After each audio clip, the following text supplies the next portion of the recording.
At 80, Martin Scorsese no longer filters his judgment. After more than 5 decades shaping modern cinema, he has learned exactly what kind of behavior he will not tolerate on set. To the public, he is discipline, precision, and control. Behind the camera, he watches closely. Some actors tested his patience. Some decisions broke trust. Some collaborations crossed lines that could not be repaired. This is not about rumors or personality clashes. It is about standards from a director who knows what his work demands.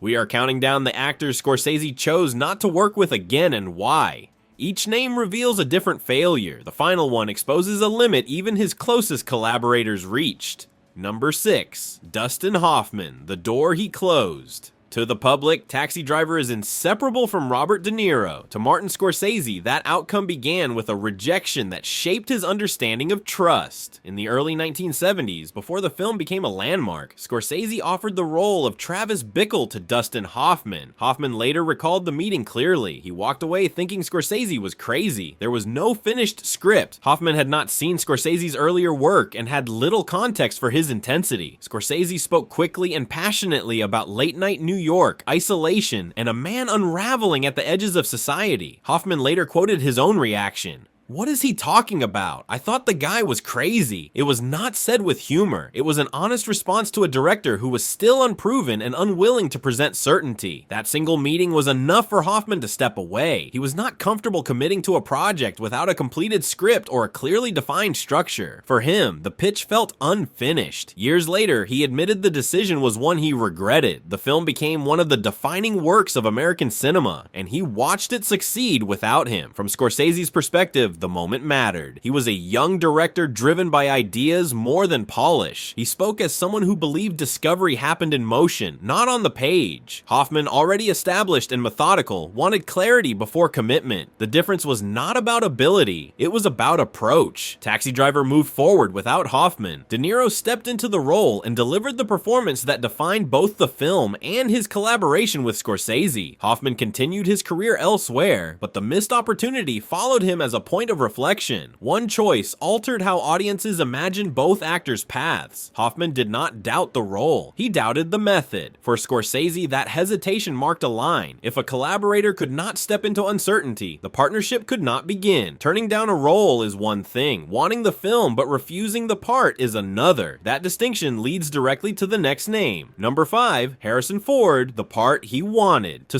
the public, Martin Scorsese and Harrison Ford felt like a natural pairing. In the early 1990s, Scorsese was preparing Cape Fear, a dark remake built around obsession and menace. He wanted Ford to play Sam Bowden, the lawyer targeted by a vengeful ex-convict. On paper, it made sense. Ford was one of the biggest stars in the world, known for steady authority and moral clarity. Bowden fit that image perfectly. Ford saw it differently. He did not want another straight role defined by restraint and decency. What interested him was Max Cady, the antagonist. He wanted the danger, the transformation, the chance to break away from the heroic mold audiences expected. That role, however, already belonged to Robert De Niro. De Niro had committed, and Scorsese was not reconsidering. Ford later explained that he was open to the project only if he could play Cady. When that condition could not be met, he stepped away. From his perspective, the decision was about creative growth. From Scorsese's perspective, it was a refusal to serve the story as designed. He had built the film around De Niro's intensity and unpredictability. Bowden was meant to be the moral counterweight, not the engine of chaos. Ford's request disrupted that balance. There was no argument and no bitterness. The disagreement stayed professional. Scorsese trusted De Niro because of their long history and shared language on set. Ford wanted a role that challenged his public image. Neither compromised. Each held to what he believed was right for his work. The film moved forward without Ford. De Niro played Cady. Nick Nolte stepped in as Bowden. Cape Fear became a tense, unsettling film that reflected Scorsese's vision precisely. Ford continued on his own path, taking leading roles that reinforced his stature in mainstream cinema. The consequence was simple and final. The project closed without him. A collaboration that looked inevitable never happened because one actor wanted a different part, not a different film. Turning down a role is one thing. Refusing a project on principle is another. The next name shows what happens when a boundary is drawn long before the camera ever rolls. Number 4, Angelina Jolie, The line she drew. To the public, The Aviator is remembered for Leonardo DiCaprio transforming into Howard Hughes under Martin Scorsese. What rarely enters that story is the role Angelina Jolie chose not to take. Her decision had nothing to do with the script, the scale of the film, or the chance to work with Scorsese. It centered on the producer attached to the project, Harvey Weinstein. Jolie said she walked away because his involvement crossed a line she would not revisit. Years earlier, while working on Playing by Heart, Jolie had an experience with Weinstein that she later described as deeply distressing. She has said she needed to get away from that situation and decided afterward that she would never work with him again, or with projects closely tied to him. Turning down The Aviator was a direct extension of that decision, even though the film offered prestige, awards attention, and a major role in a Scorsese production. The refusal carried real costs. Jolie acknowledged that saying no meant passing up what could have been a defining part early in her career.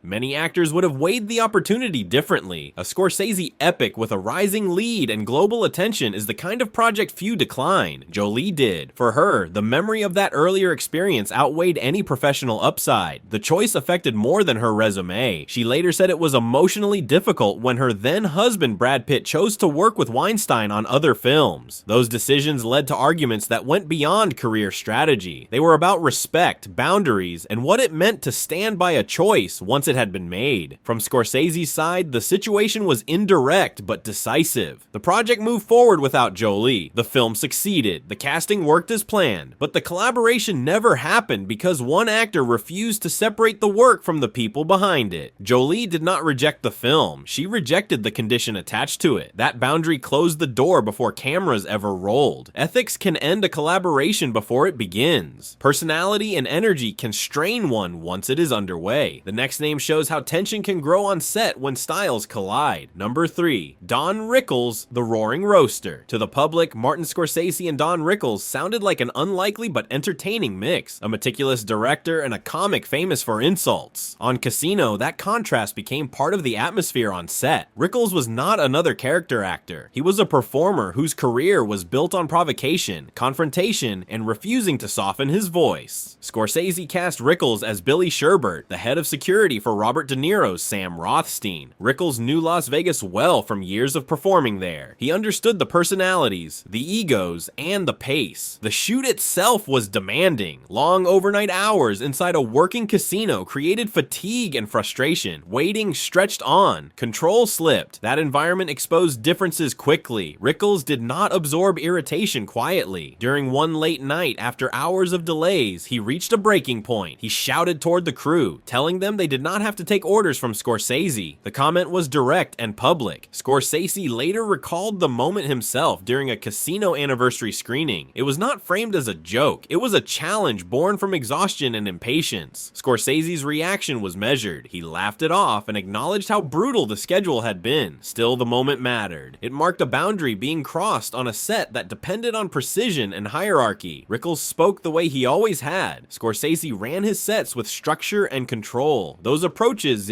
collided in that instant. The tension did not escalate further. Rickles returned to work. The film moved forward, but the incident revealed a fundamental mismatch. Rickles was not built for prolonged restraint or quiet compliance. Scorsese expected discipline even under pressure. The clash was brief, but it was real. In later years, both men spoke kindly of each other. Scorsese praised Rickles as a professional and a rare talent. He described being roasted by him as part of the experience, sometimes unexpectedly. The respect was genuine. That does not erase the disruption. Rickles did not sabotage the film. He did not undermine the work, but his refusal to temper himself under strain showed Scorsese a limit. Humor could coexist with intensity. Open defiance could not. Some tensions fade with time. Others harden into resentment that lasts for decades. The next story is built on a grudge that never let go. Number 2, Mickey Rourke, the long-standing scar. To the public, Martin Scorsese and Robert De Niro are inseparable collaborators. To Mickey Rourke, that partnership became the source of a wound he never let close. Rourke has said the break began on the set of Angel Heart. According to him, De Niro greeted him with a single sentence: "I think it's better if we don't talk." Rourke has said that moment shifted everything. Admiration turned into resentment, and the distance never narrowed. For Rourke, the issue was not a single slight. It was what followed. He believed the coldness stayed in place for years and shaped how he was treated afterward. That belief resurfaced publicly when he spoke about The Irishman. In interviews, Rourke claimed Scorsese wanted to meet him about a role, but De Niro refused to work with him and blocked the meeting. He framed it as more than pride. He said he needed the job and felt an old grudge had real consequences for his career.